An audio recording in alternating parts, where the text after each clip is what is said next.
What's going on, people? Welcome back to the United Stand. My name is Maud, and I've got a 2 p.m. show for you guys today on this Monday afternoon. How are you guys feeling? Obviously, it's the day after the Crystal Palace game, so hopefully you guys are feeling a bit more lively, a bit more excited for United. We did get the win, so end of the day, we should be excited for United winning games. That's what we all want, so we should be happy about that. But I've got some news. I've got some very interesting news. And today's show, we're going to be talking about Gallagher and Semenyo, two very, very interesting players, because I feel like, you know, for example, Semenyo, Premier League right now, you know, there's a lot of clubs after him. Could we go for him in January? But also, you've got Conor Gallagher, currently not in the Premier League, but we know what he can do in the Premier League, and there is a prize tag that has been attached to him. So we're going to go through that. We're going to talk about, I mean, we are 13 games into the season, so we're going to give a little bit of a review. We're a year into Amorim's, you know, tenure, so we're going to go over that as well. And I really want to know your opinion on that as well, because there's so many like stats and all these records and whatnot that have gone on in the past year. It's been a bit of a, it's a year to remember, or a year to forget, actually, to be fair. Let's call it a year to forget, but I really want to know your opinion on how this year's gone, and also we're a third way into the season, so we're going to review that. Bruno Fernandes did an interesting interview, and there's some really, honestly, I really want to get into this part because there's some really interesting quotes that he came out with that I'm going to bring to you guys, and again, I want to know your opinion on that. And lastly, JJ Gabriel, you guys probably know a little bit about him. If you don't, he's a young player in the academy, one of the best players his age. There's some conversations about could he potentially make his debut this season. And to be fair, there's loads more stuff, but if we have time, we'll get into it. So make sure you guys are getting your chats in and getting your super chats in today. And I'm gonna go through all of it. I'm gonna discuss everything you guys are talking about. But look, the first thing I want to talk about is Conor Gallagher and Semenyo. I mean, I really want to go through how. First of all, which player do you want to sign in January? Because they are going to be potential January signings. But I want to talk about the news that's come out, particularly about Conor Gallagher, and it says, this is per Fabrizio Romano, it says Conor Gallagher would cost around 26 million for Manchester United to sign him in January. He is seen as an opportunity rather than a priority signing. Now, that's really interesting because, I mean, Conor Gallagher, as we know, midfielder, used to play for Chelsea. Technically, I'm pretty sure he was in that Champions League winning team for Chelsea. I know a lot of people bring it up when they talk about Mount, so we're going to have to continue that energy when we talk about Conor Gallagher. But he had a really great spell over at Crystal Palace, and got obviously his move to Atletico Madrid. But now I think he's looking for an opportunity to come back to the Premier League, especially considering, you know, a lot of people are talking about this World Cup. Conor Gallagher's another player that's probably going to be thinking, if I can get back to the Premier League in January, have a great, you know, 4, 5, 6 months over there, maybe I can get into the squad. He was in the Euro squad. He did start one game, I think, 1 or 2 games. But I think he's another player that's looking to come back to the Premier League. And potentially United could be that team for him. So my first question is, 26 million, is that a good deal? Let me know in the chat right now, 26 million, is that a good deal for Conor Gallagher? I mean, look, when you look at other signings that have been made, I mean, you look at, for example, I mean, we just got our 2 signings that we bought so far. Our most expensive signings we bought so far over the last year is Mbumo, was about 65 million, and Cunha about 62 million. Now, I don't think he's on their level anyway, so that's already a big jump. Then you look a bit further down, we bought Seny Lamens for, how much was Seny? Remind me how much Seny Lamens was. It was about 20-something million as well. It was around that region, and he's been great for us. Conor Gallagher, for me, I've never been the biggest fan. Never been the biggest fan, other than when he was at Crystal Palace. But I think around like when he was at Chelsea and obviously at Atletico Madrid, I've never been the biggest fan. But for 26 million, I genuinely think that's a bargain. I think that is a bargain, because you get a player who is hungry. You get a player that's ready to play. You get a player who's thinking, like I said before, I've got big dreams, I've got big aspirations for next season, for the World Cup, and for the rest of his career. He is relatively, I'm not going to say he's a young player, but when it comes to, you know, the players that are around, you know, his age group, he's done a lot. You know, I think he's around the mid-20s, that age group. In fact, he must be mid-20s, because he was in that under-17s World Cup with Foden and Ryan Brewster and Sancho, that you know, when they won that under-17s World Cup. So he must be around mid-20s. He's got so much of his career left. He could come back to the Premier League and absolutely light it up and be a top player over here and you know, grow his brand and grow his name in football and be a vital part of a team that potentially, you know, is competing for big trophies. So I think Conor Gallagher for 26 million pounds, I think that's a good signing. I think that's a good signing, especially if we can go and get somebody else as well. I think if we can go and get, I mean, we're going to talk about him in a second, but if we can go and get a Semenyo and a Conor Gallagher, I think that's two very, very good signings, in my opinion. Now, he won't start every game. I don't think you're going to go and buy a £26 million midfielder, considering what we need. I don't think he's going to be, you know, the kind of player where Amorim's like, okay, he's coming in to start every single game this season, next season, etc. If he performs well, then fair enough. We've absolutely, you know, robbed Atletico Madrid for a starter. But, you know, I'm expecting to come in, be a great rotational player, fit into a role, whether that role is to be, you know, he could come in after like 50, 60 minutes and, you know, let's say we're trying to get a goal. He's the kind of player that gets around the pitch a lot. He covers a lot of grass. I mean, I've heard him speak about it as well, where he's described himself as having like 3 lungs in a sense of his stamina is probably his best attribute. He doesn't get tired. He can run for days. But also, I feel like just ability-wise, he can get into the box. He can get you a goal. We saw that at Crystal Palace. He can create a goal and whatnot. So there are attributes in there that we can use and we can utilise, considering our midfield is a little bit old. They might not have the most legs in terms of, you know, Casemiro or Bruno. And I think he's an upgrade on Ugarte as well. I think if you're talking about comparing it to the players that aren't starting, I think he's an upgrade on Ugarte. I don't think technically he was better than Manu, but in terms of Ugarte, I think he is a bit of an upgrade. And in terms of legs, he is actually better than Manu in that as well. So I think he's a good piece to bring into the team, especially in January. So, like I said, let me know what you think about Conor Gallagher. A lot of people saying great deal. Somebody said he's an English Ugarte. I don't think he's an English Ugarte.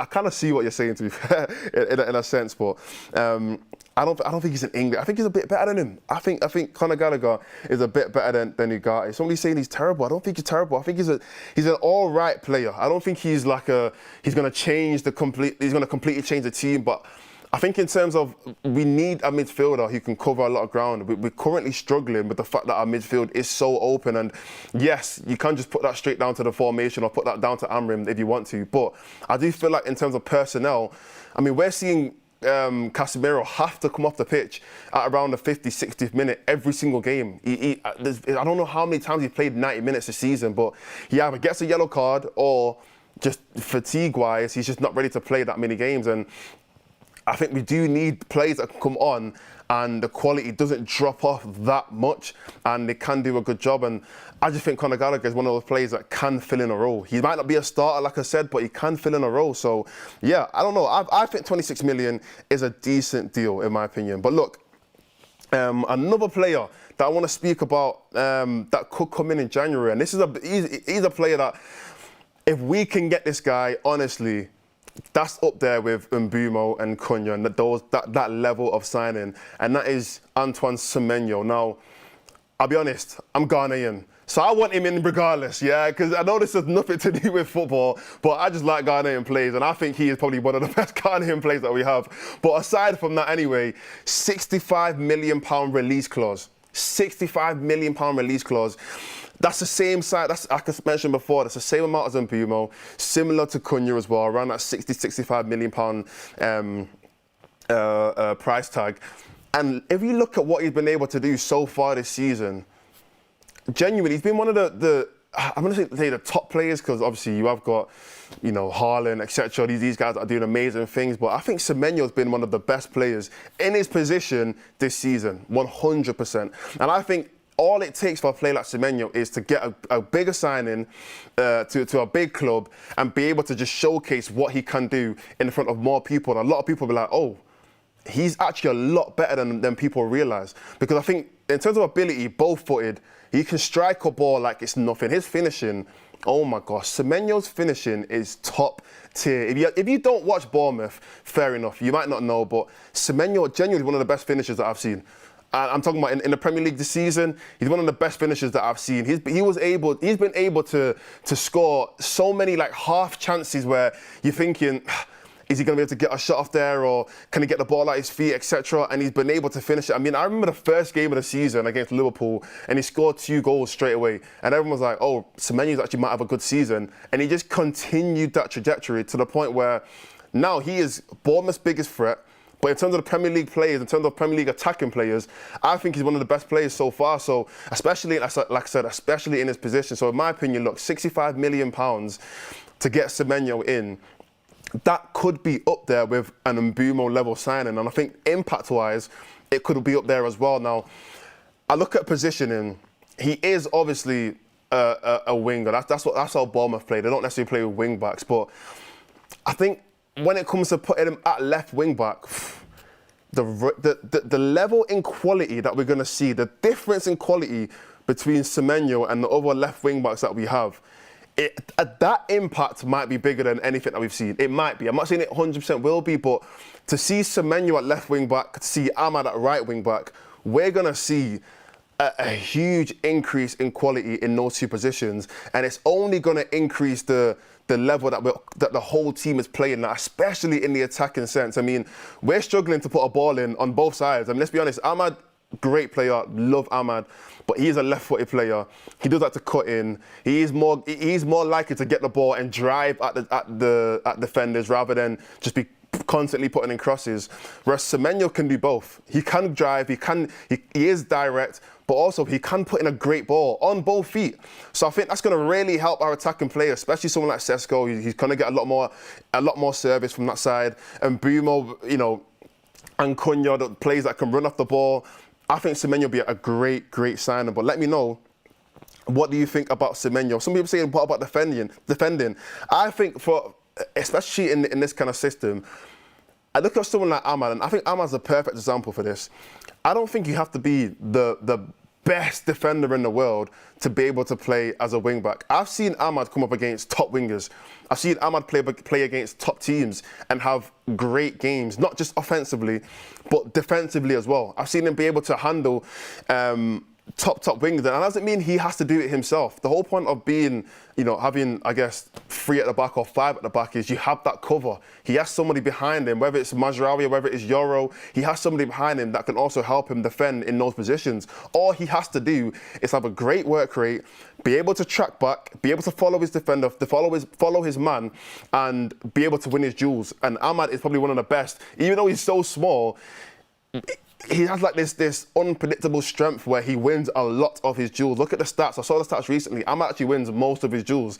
And I think Semenyo has that same ability. He is going to be able to get back in terms of being able to trap back. He has a great work rate on him. He's not going to come in and just think, oh, I'm Semenyo, I'm a big player, I've got this big name, I've got nothing to prove, No, he's going to come in and want to impress, want to perform, want to, like I said, want to have that work rate. So he's going to be able to track back, he's going to be able to defend, and also behind him, he's going to have that cover, whether it's in Luke Shaw, whether it's in Martinez, or, I don't know, let's say Lenny Yoro's at left centre-back as well. He's going to have that cover. So I think defensively, I don't see a problem there either. I don't see a problem. So if he's going to be great going forward, if he's going to be great going defending as well, to me, he's a perfect signing for that left wing-back position. And we talk about Premier League proven all the time. Semenyo is Premier League proven. He is another player that we're not going to have to worry about if he can do it in the Prem. He can. We know he can. So look, I think he's a great player. But let me know in the chat, do you think he's a player that we can even get? He's going to have loads of teams after him. I know Liverpool are definitely going to be after him. There might be a few other Premier League teams in that conversation as well. But if United can swoop in and get Semenyo, 65 million, great deal. But the comparisons that I want to make, because there could be a conversation between one or the other. Is it going to be Semenyo? Is it going to be Conor Gallagher? If you had to pick one, I'm assuming a lot of people are going to pick Semenyo, but if you had to go and pick one, I guess it's the conversation of a midfielder or a left wing back. What's more important to you, a midfielder or a left wing back? I would say in general, you know what, it's tough, because I was going to say midfielder, but if I'm being honest, do I feel like Bruno and Casemiro are doing a better job than Dorgu and Dalot? I'd say yeah. That's the reality. I think, yeah, Casemiro and Bruno are probably doing a better job this season than I think Dargo and Dalot are doing. So if I'm going to want to improve a part of the pitch, I guess I might lean towards left wing back. We do need both. So realistically, if we can pick both, we're all going to pick to improve both sides. But I think, yeah, midfield, left wing back. I just think, look, I think I'm going to lean a little bit towards left wing back. Especially considering, like, none of those players, I'm talking about Dargo and Dalot, have actually cemented their place a little bit this season. I feel like Bruno, we know what Bruno can do. It isn't his best position. I'm going to talk about Bruno later on in the show, but we know Bruno's going to start regardless. Casemiro, I think maybe recently he's not had the best run of form, but I think in general he's been our most underrated player, so I wouldn't be the kind to say I'm going to drop Casemiro either. But on that left wing back position, if we can get anyone who's a 7 out of 10, 6, 7 out of 10 every single game, I think they start regardless. You know what I mean? So, yeah, I might lean towards the left wing back in my opinion. But look, that's the conversation there about January targets. There are other players in that conversation, but today those are the two names that have come out. And like I said, I'm really interested to know your opinion. Like I said, send in any super chats you have. There was a super chat from Keith Potter. But he didn't say anything. So, you know what, fair enough. You just want to send a super chat just for the love of sending super chats, fair enough. But you want to bring in any topics into the show, send your super chats in and we will, we will discuss it on the show. But let's move on. There was some quotes from Bruno Fernandes and I really want to get into this because I think you're going to find this interesting. So we spoke to Prime Video Sport, and this is what Bruno's had to say. Bruno Fernandes said, "I think football is now more and more robotic. I'm not saying it's never bad to lose a ball. The longer you have it, the more you can do. We're all different, and if my main feature is taking risks, the last pass, trying to assist, and if I don't do that, I'll become a useless player. It's my greatest feature, and I can't lose it." For example, a player in world football who didn't reach his full potential was Neymar.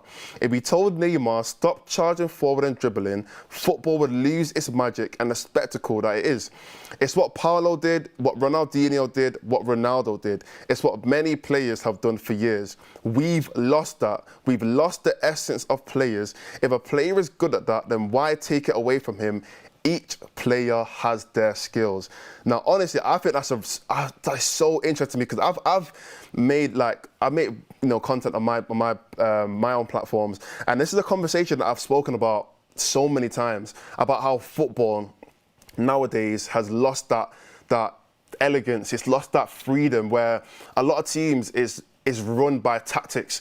I feel like nowadays, I had a conversation with my friends actually recently about the difference between football now and let's say 20 years ago. And I literally watched the 2006 FA Cup, I think it was 2006 anyway, FA Cup final, United versus Chelsea. Yeah, it was a big game because at that time, United and Chelsea were the two biggest clubs in England, two of the biggest clubs. Well, I say of the biggest clubs, but Chelsea had just won the double. United were about to enter into their dominant spell, but United were still United anyway. And it was a huge game. And I remember I watched it and I thought to myself, this game doesn't feel like it's a tactical game between Mourinho and Alex Ferguson. It felt like it was two teams with brilliant players, super talented players, probably the two most talented teams in the country, both of them just battling it out to see whose players were the better players and who can get the result at the end of the game. Now, I'm pretty sure Chelsea ended up winning that game 1-0, as I can remember. But it just felt like it was talent versus talent. Ronaldo versus, I can't remember all the Chelsea players, but they had like Drogba in that team, Lampard, etc. We had like Rooney, Ronaldo. I think Van Nistelrooy still there. He might have still been there at that time. But it just felt like the two teams with the most talent going head to head. Now it almost feels like it's the managers that are going head to head. It's whoever has the best tactics. That's what people are thinking about. It's not necessarily about who can do the most on the pitch. And I actually agree. I fully agree with what Bruno Fernandes is saying. Football is robotic. You can have a team nowadays where they might not have the best players, but because of the way how they play, because of the style that they're playing, and because of the tactics that the manager's implementing, they might go and win a game against a team that is a team that costs £500 million, a team that's worth, 500, 600, £700 million, just because tactically they're better than the other team. And I guess it comes down to your opinion. What do you prefer to see? Do you prefer to see teams passing it around a lot and making chances that way? Or do you prefer to see individual brilliance? In my opinion, I grew up off individual brilliance. I grew up loving players like, as a United fan, I grew up loving players like Ronaldo, players like Rooney, players like Nani, players like, who else I love to see? Berbatov, Van Persie. These guys, talent-wise, were amazing. Sometimes they single-handedly were carrying United through certain games or certain seasons. That's what I grew up watching. That's what kind of made me love football. But nowadays, things are a little bit different. And I think Bruno Fernandes, being a player who gets criticised a lot for, kind of being more of a maverick-style player, a player who's trying to create all the time, compared to a player who's more just systematic, I think he probably agrees in a sense of it is very robotic. It doesn't give you that expression, that freedom of being able to play football the way how you want to play and the way how, I guess, fans want to see. And the fact that you mentioned Neymar also, I think that's kind of funny because Neymar's probably once in a lifetime, once in a generation kind of player, to be fair. So you can't really bring up Neymar, but yeah, I don't know. Let me know if you agree with that though. Do you agree with do you think football has kind of lost that freedom of expression, that freedom of speech almost? I look at a player like Grealish. Was he better at Aston Villa compared to at City? But at the end of the day, he achieved more. So which one do you prefer? But look. Yeah, let me know in the comments what you think about that. Super chat here from TB Smooth says, staying... TB Smooth, I don't know why you need to tell everyone this, by the way, but TB Smooth says, staying celibate until United win the league. You know what? If that's what you really want to do, you know what? I'm not going to say I support you because I don't know you like that, but do what you have to do, my bro. Do what you have to do. Super chat from Kai says, is Gallagher really better than Bruno at the 8? I'm not saying Gallagher has to start. Like I said before, I'm not saying Gallagher should come in and start every game. I still think Bruno would start and should start. I don't think United this season should have a team or a best team where Bruno's not in it, in my opinion. And if that means Bruno goes to the 10, then it means Bruno has to play in the 10. But I don't think United's best team doesn't have Bruno Fernandes in it. I just think if Gallagher comes in, he's just another player that can play in that role. And let's say Bruno was to have a bad game, because he has had a few bad games this season. Casemiro's had a few bad games this season. Gallagher's a player that can, Gallagher's a player that can come in and fill a role. So that's my opinion when it comes to Conor Gallagher and Bruno Fernandes. But yeah, look, that's my opinion on that. Someone said, I'm not even going to read that. I'm not going to read that chat. But anyway, look, quickly, before I move on to the next part of the show, a little bit of a cross promo. It's a Monday, 2 p.m. There's so much football that's going to come in throughout this week. In fact, December is a busy month for United. We play 6 games. United are playing 6 games this month. In fact, there's a point in December, I think from the 21st to the 30th, that's like in a 9-day spell, we play 3 games, which kind of gives me a reminder of last season when we were playing twice a week, literally every single week. But there's so many games coming up for the rest of December for United. But this week specifically, tomorrow, 8 p.m, Newcastle versus Spurs, midweek Premier League games. There is going to be a watch-along on That's Football, so make sure you're checking it out. Mark will be doing a watch-along on That's Football for the Newcastle versus Spurs game. I would say it's a big game, but I'm pretty sure United will both of them. So you know what? It is an interesting game though, because let's be honest, Newcastle, Spurs, both of them are probably looking to finish in European spaces. Probably they both want to get Champions League as well, let's be honest. So that is going to be a really interesting game. So Newcastle versus Spurs tomorrow, 8 p.m. on That's Football. Make sure you're checking out that watch along. But also Arsenal versus Brentford on Wednesday at 7:30 on That's Football as well. Arsenal still, I can't remember last time they even lost a game. Genuinely, that they're going on a very, very good run. Potential Premier League champions. I don't know. If you agree with that, make sure you're going onto that chat on That's Football, and you're gonna go and watch the watch along with Mark. And get involved in that chat. Let them know your comments. Let them know your opinions on Arsenal for that particular game. On Thursday, the big game, Man United versus West Ham, 8 p.m.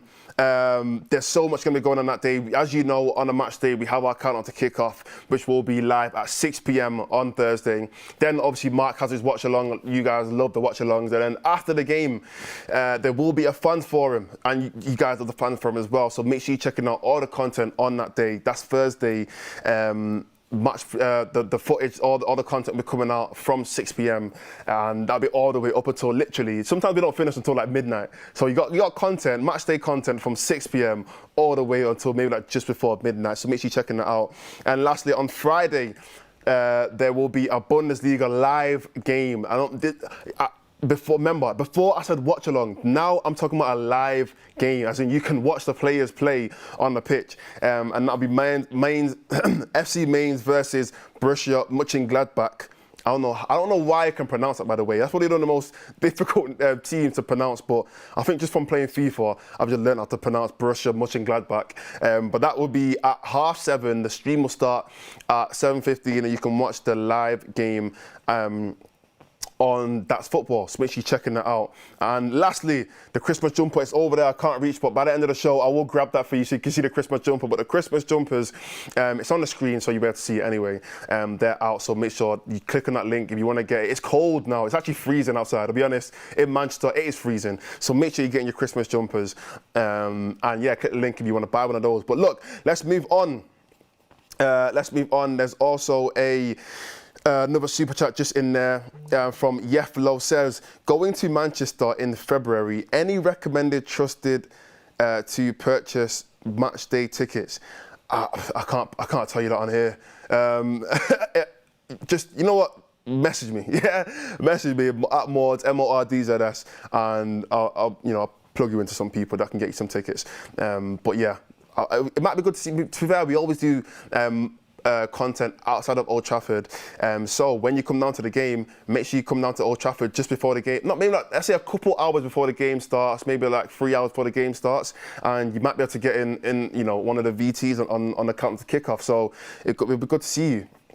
But anyway, look, let's talk quickly. Moving on. I want to do a quick, we're third way into the season, and I want to know, especially what your opinions are as to how well or how not well United have done so far this season now. We're also a year into Amorim's reign. I'm going to call it a reign, his tenure. It's been just over a year. Now, I've got a few stats in here just to bring out if you don't know. So, quickly, Amorim has managed 40 Premier League games, and he has 13 wins out of those 40 Premier League games. He also has, in terms of percentage-wise, he has a 45% loss ratio and a 33% win ratio. Now, to compare them, like, I have a little table here. You won't be able to see it, but I have a little table here, and it's comparing to other managers, their first 40 games. Now, like I said before, Amorim, 33% win ratio and a 45% loss ratio. Now, to compare that to other managers, Arteta, in his first 40 games, he had a 45% win ratio and a 33% loss ratio. So the complete opposite way around for Arteta in his first 40 games. Eddie Howe, in his first 40 games, 48% win ratio and a 25% loss ratio. So even better than Arteta. Then you've got Emery. His first 40 games, 63% win ratio and a 23% loss ratio, even better. Then you've got Maresca, the Chelsea manager, 53% win ratio, 23% loss ratio. And lastly, Arne Slot, obviously his first 40 games, he obviously won the league, so his is the highest, 68% win ratio and a 10% loss ratio. Now, comparing Ruben Amorim to those other 5 managers, he is quite easily the worst. There's no other manager that's even in the 30% when it comes to win ratio and loss ratio. Now, a lot of people are talking about his recent form. He has obviously lost 1 game in 6 now, or 7. He lost 1 game in 7. So a lot of people are just thinking, you know what, let's just focus on that. Let's just focus on his recent history. And to be fair, that is a positive way of thinking about it. And if this run continues to the end of the season, you know what? Fair enough. But I think it is important to also look at the bigger picture and to also look at, this 1 year of football. The way I look at it is, look, if Ruben Amorim was to call it quits right now. He obviously isn't, and I doubt, he's going to get fired. That's not what I'm asking. But if Ruben Amorim was to just call it quits, would we look back at this year and say, you know what, that was worth it?